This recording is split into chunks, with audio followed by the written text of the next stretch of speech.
Welcome everyone to the public information meeting for the concept plan amendment and rezoning application for Kensington Village Square. My name is Robin Reckenmacher and I'm a planner in development review in planning and development of the City of Saskatoon. We would like to acknowledge that tonight's meeting is being held on traditional Treaty 6 territory and the traditional homeland of the Métis. We also have several city staff with us here tonight, including Daryl Dawson, Manager of Development Review, Tyler Kopp, Planner and Development Review, and our producer for tonight, and Grace DeWitt, a Planner and Development Review and our Q&A moderator. We are also grateful to be joined by Councillor Curtin of Ward 3. Councillor Curtin, if you'd like to say a quick few words for hello. Hi, thanks very much, and hello everybody. I'm very happy to be here tonight, and I'm looking forward to hearing the presentation and certainly looking forward to hearing of any concerns that people might have and how they're going to be addressed tonight. So looking forward to the whole meeting. Have a good night. Thank you, Councillor Curtin. We also have the application's applicants, Saskatoon Land, in attendance, and representing Saskatoon Land is Brad Murray and Clayton Waldbauer, and you will hear from them later on in the evening. So the intent of tonight's meeting is to provide information on the Kensington Village Square Concept Plan Amendment and associated rezoning application. City administration will give a presentation on technical aspects of the application and its review. Saskatoon Land will then make a brief presentation. We will then outline next steps in the application review process, followed by a Q&A session to respond to questions about this application. It is important to remember that no decisions have yet been made on the proposed development or will be made at tonight's meeting. As this is a live public information meeting, you will also have the ability to submit questions and comments through the chat feature at any time. Our production and Q&A moderators will be monitoring the chat and questions. And if you think the question is important or you'd like to highlight it, you can like it or choose a thumbs up on it live in the chat. Also, before we get started, I'd like to remind everyone to please be respectful of all participants in tonight's meeting. Questions or comments that are disrespectful to staff or the applicant, offensive, racist, or that includes profanity of any kind will not be published into the meeting chat. Also, any participant who really repeatedly uses inappropriate or offensive language may be removed from the meeting. Okay, so to introduce the application, we're looking at the proposed location.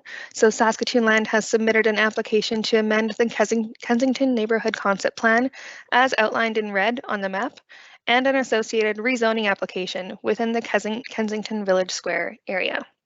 The proposed amendments include changing the neighborhood concept plan land use and rezoning the subject sites bordered by Nailth Road, Kensington Manor, Kensington Gate, and Kensington Lane and Antony Court.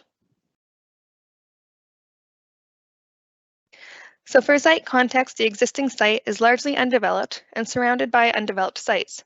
However, there is a residential development in the form of one-unit dwellings within the R1B small lot one-unit dwelling district to the south of the subject sites pertaining to the application. The proposed concept plan amendment can be summarized with noting the two subject sites.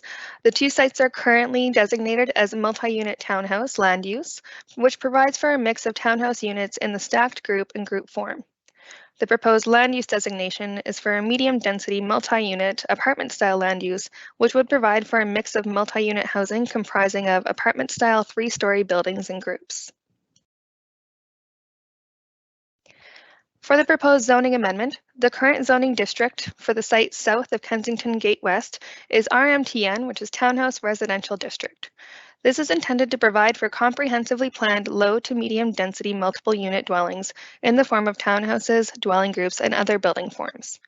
The current zoning district for the site north of Kensington Gate West is RMTN 1, which is Medium Townhouse Residential District 1, and it is intended to provide for comprehensively planned medium density multiple unit dwellings in the form of townhouses, dwelling groups, and other building forms, as well as related community uses. The proposed zoning for the fill area for all subject sites in this application is RM3, the medium density multiple unit dwelling district, which is intended to provide for a variety of residential developments in a medium density form, as well as related community uses. There is also a portion of Nailth Road that is proposed to be rezoned to RM3, as it is consistent practice for municipal roadways in Saskatoon to be zoned similarly to adjacent lots. So in comparing the three zoning districts, that is the existing two and then the proposed RM3, there is a slight gradual change in the intended density of the three zoning districts, as well as RMTN on the south side, allowing for low medium density, and RMTN1, sorry, on the north side, allowing for comprehensively planned medium density. RM3 provides for a variety of residential districts, residential densities, in medium density form. Additionally, while there are numerous permitted and discretionary uses available within all three districts, we have compiled some comparative development standards between townhouse and dwelling group land uses to illustrate anticipated changes to development standards, including building height and setbacks. In comparing the minimum development standards, the maximum building height of the RMTN district is 10 meters. So this is the southern located site within the application, while increasing to 12 meters in the proposed RM3 district. There are also changes for the side yard setbacks of a dwelling group, with 6 meters being required for RMTN1 and RMTN, and 3 meters being required for RM3. A full list of what's available as a permitted and discretionary use associated with each of the districts is available on the city's website on the zoning bylaw.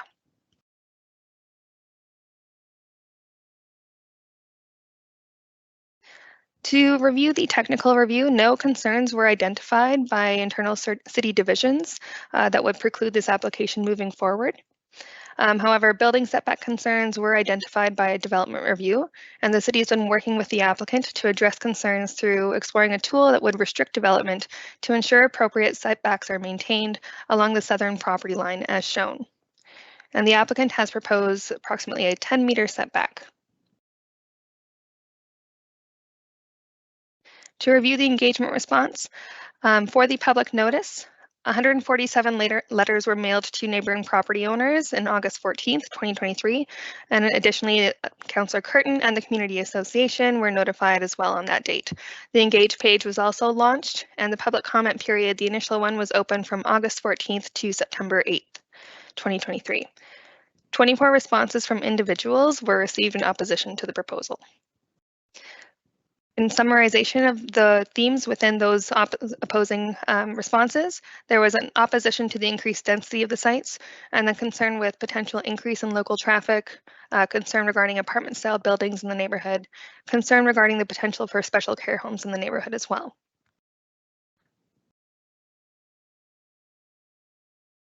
Okay, so this concludes administration's summary presentation of the application that's been received and the process to date, and we will now invite the applicant to speak.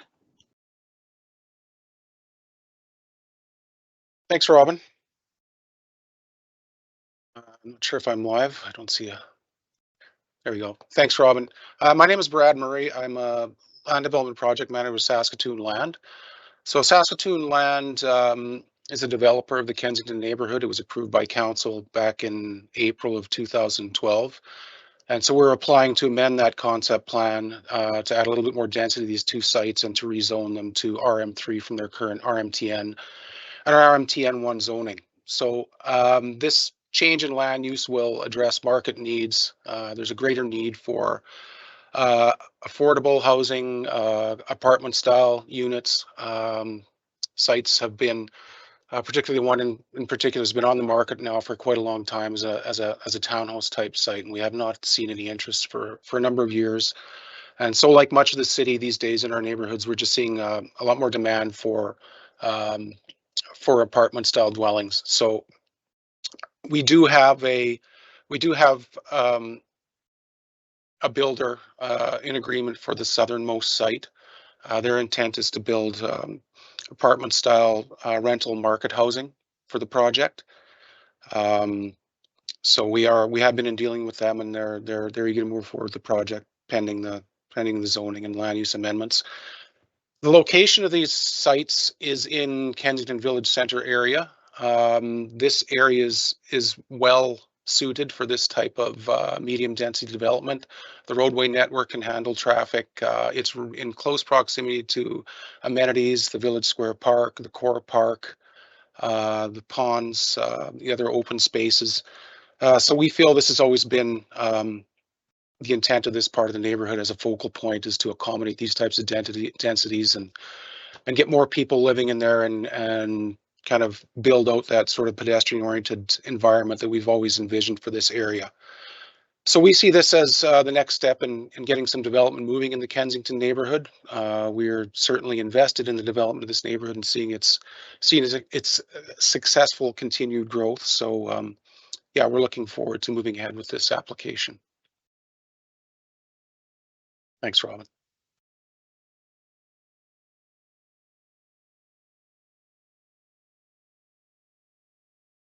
Great. Thank you, Brad, and thank you, Clayton, for being here to represent Saskatoon Land. We appreciate your participation in the meeting. So to conclude from administration, before we jump into a Q&A, just to provide a quick overview and next steps of where we've come from and where we're going. So we are at the public consultation stage. We did have our initial public consultation meeting comment window last summer, and due to the response that we had, we decided to hold another information meeting and have a second comment window available.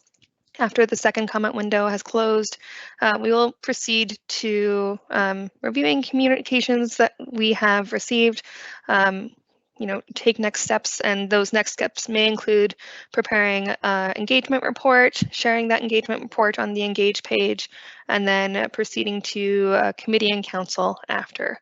So committee and council, generally those steps are at the Municipal Planning Commission and then council public hearing, where there will be a decision made on the rezoning application.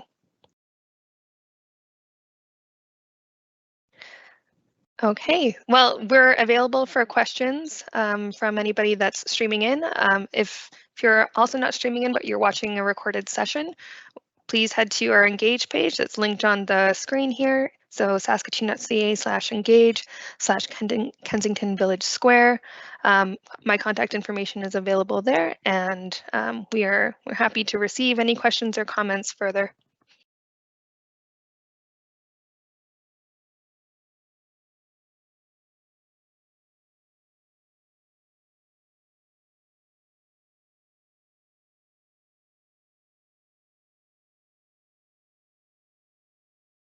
Okay, so I'm not sure if I've seen any questions, but I'm wondering if any City of Saskatoon staff, perhaps Daryl Dawson, Manager of Development Review, if you have any last comments for us or considerations.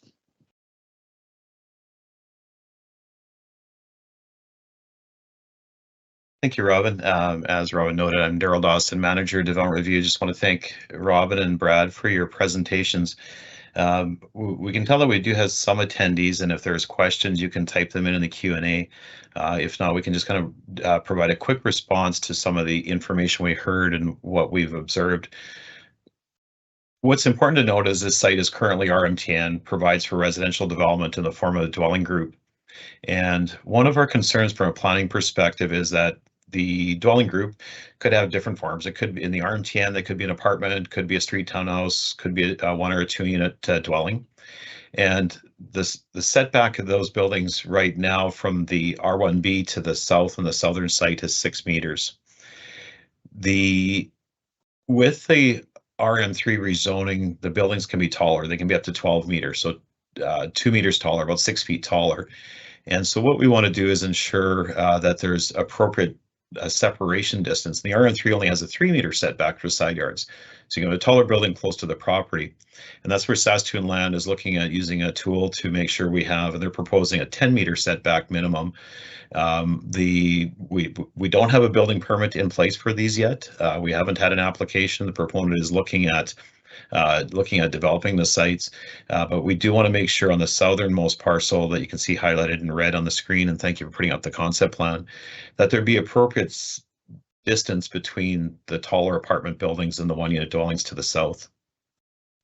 Access to these sites are going to be on the easterly boundaries of the sites to ensure there be no access off the main entry point. I do want to note too that within zone, we have many applications for zoning districts. We had comments come in. I just want to address the one about, well, this is going to be special needs housing. Within the RMTN and RM3 and every other zoning district within the city, there is a list of uses that are permitted. So those are ones that those are ones that have high amounts of our RMTN is going to be dwelling groups, and we have permitted uses. A permitted use is one that fits within a zoning district. So in a commercial district, that'll be retail stores and restaurants. In a low density residential, that's houses. In medium density residential, apartments. We also have discretionary uses, and those are uses that may work but require a council's approval or administrative approval, and they go through some extra scrutiny. So in Kensington, we've had a few residential care homes for that have gone up in the area. Some of them are approved by administration, some by council, but those are discretionary because they have things like traffic impact and parking impact.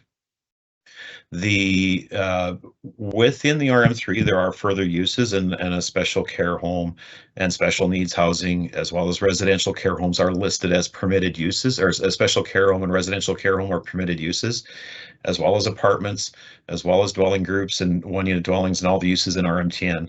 If it's permitted, they would be addressed through a building permit and issued by administration. If they're discretionary, they would require council approval. So the full list of uses are available on the city's website under our city's zoning bylaw. If you want to look at those districts and the uses in particular, use the information or the contact information provided by Robin on the earlier or on the Engage page, and we can share those uses with you as to what's permitted and what's discretionary. I see we got a couple questions pop up, and I can. There was a question.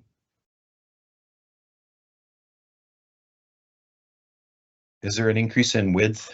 Is there any chance increase in width in areas high traffic? And let's just talk about the traffic real quick. Robin, this was referred to our transportation division. I'll let you take on the next two questions.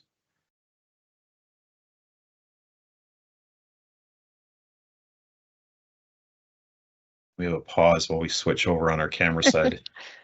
Yes, thank you, Daryl. Yes, absolutely. So this application is part of regular standard process within city, was referred to our transportation internal city division.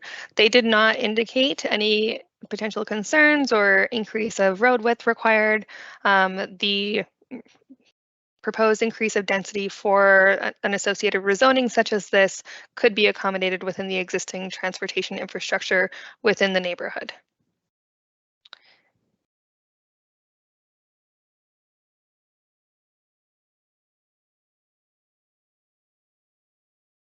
And Daryl, I'm not sure if you've got anything else to add. The only thing I would add, and you might not see my picture, but I can just so you don't get we'll wait for it to switch over. I do want to comment on traffic. Our transportation department will work to ensure that any change in land use, when they review it, they're looking to ensure that it doesn't impact the efficiency or the safety of individuals using the transportation network, and that's cars, bikes, pedestrians, buses, etc. So with a little bit higher density, there is anticipated higher traffic, but we want to make sure it does flow efficient and safe. And so we did want to, it has reviewed and there was no concerns flagged. Ultimately, once neighborhoods have developed out, our transportation department does work to monitor, to ensure things work as planned. But there is development in the area that will impact traffic. With the concept plan up, there's the dark green area right in the core of the neighborhood. Those are elementary schools, and they're put at that location to be near this village center where there's going to be higher population, but also on a road network that can handle traffic. So area traffic, I drive through the area every now and then. It is getting busier and it will get more as it built out, but our transportation crew will work to ensure that transportation flows in an efficient and safe manner. So I appreciate the traffic comment. And the comment, any chance to increase width? No, we're going to attempt an answer, and if we're not answering your question, if you want, you can build it out a little bit in a new question or contact us after. So the site would be sold, and Brad can confirm, but on the south side, I understand what they're looking at is selling the whole site. It's developed to be one big site that would have multiple buildings within it. So that site,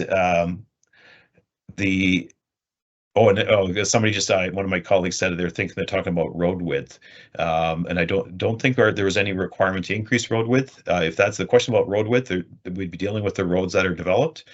If it's site width, there would be no impact on site width. It'd be the sites that are there. And Brad, I'm not sure if there's anything you want to add to that.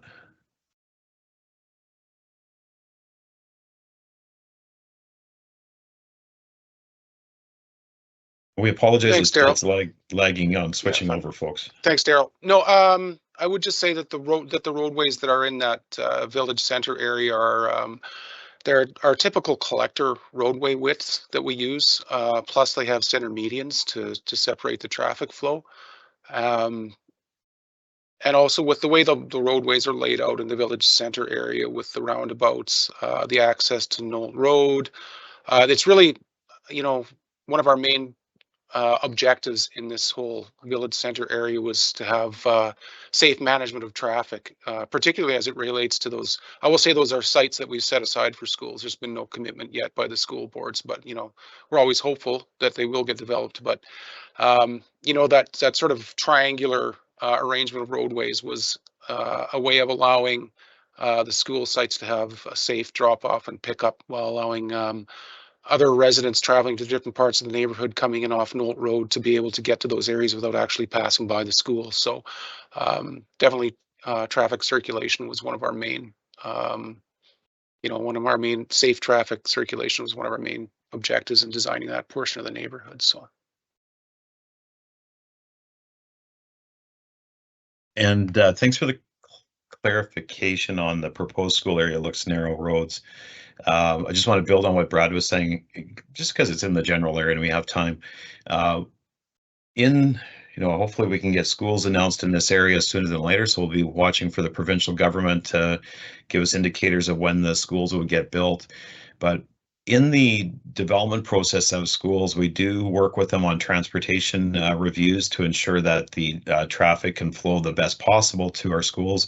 We learned from every school that gets built, and there could have been improvements on the past schools, and we want to make sure these ones flow well. So these roads, as Brad noted, are collector road widths, so they are wide, but there will also be requirements for, we'll be watching for things like drop-off spaces once we get into the design of the school. So if you're in the neighborhood, we're hoping, as a planner, I'm hoping to see schools in this area. And I know Brad in the Saskatoon Land would like to see schools, and Councillor Curtin, because that, we know that the challenges our schools are facing with population, and hopefully we get some announcements for schools soon. But I just wanted to build on that. There'll be further transportation studies on those schools.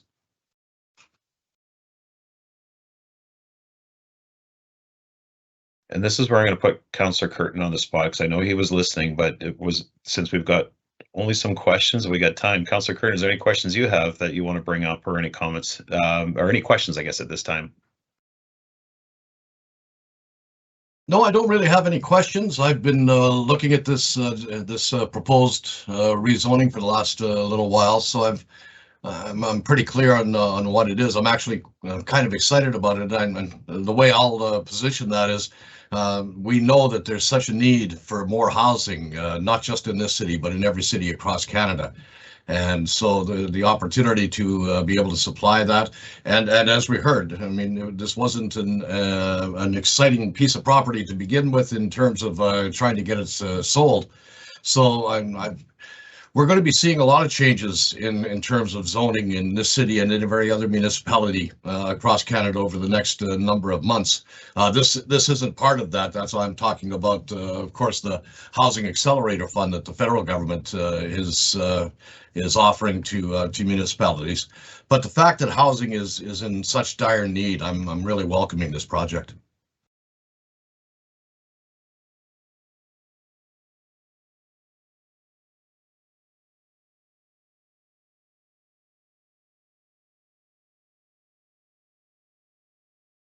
For one attendee, if you have any other questions you want to throw at administration, and hey, if you got questions that go outside of this application, we can see if we can answer. I shouldn't do that, but we got a bit of time, and then we're going to throw it back to Robin.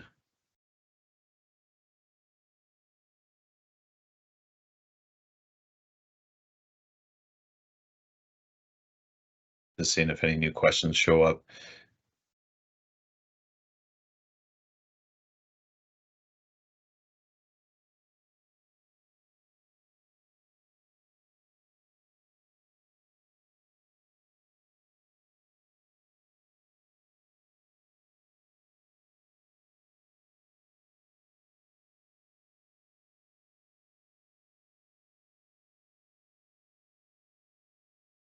Okay, thank you very much for those questions. That was a great discussion, and thank you for Daryl and Councillor Curtin for sharing your thoughts with us. It's always great to learn from experienced minds.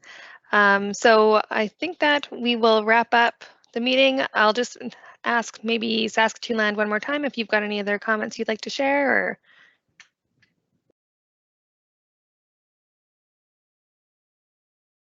nope, good to go. Okay.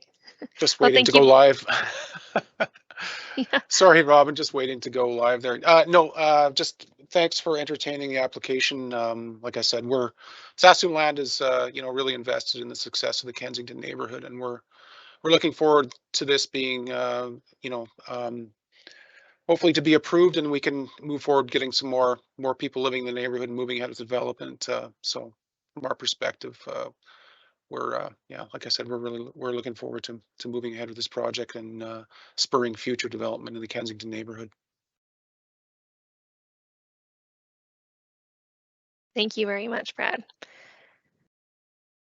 Okay, I think we can move on to wrapping up. So thank you everybody for participating in our evening public information meeting tonight online. Please feel free to reach out to me if you have any additional comments you'd like to share. The comment window following this meeting will remain open until March 26th. However, right up until the public hearing, you've got opportunity to share your thoughts with us. As again, my name is Robin Reckenmacher. My information is also on the Engage page, and we will be updating with any further details along in the process following this meeting on the Engage page. So yes, following that, I would like to thank city staff in attendance in Saskatoon Land and Councillor Curtin, of course, for joining us this evening. Yeah, that sounds great. And this recording will be live also and placed on the Engage page, or a link to it as well. So thank you, everybody.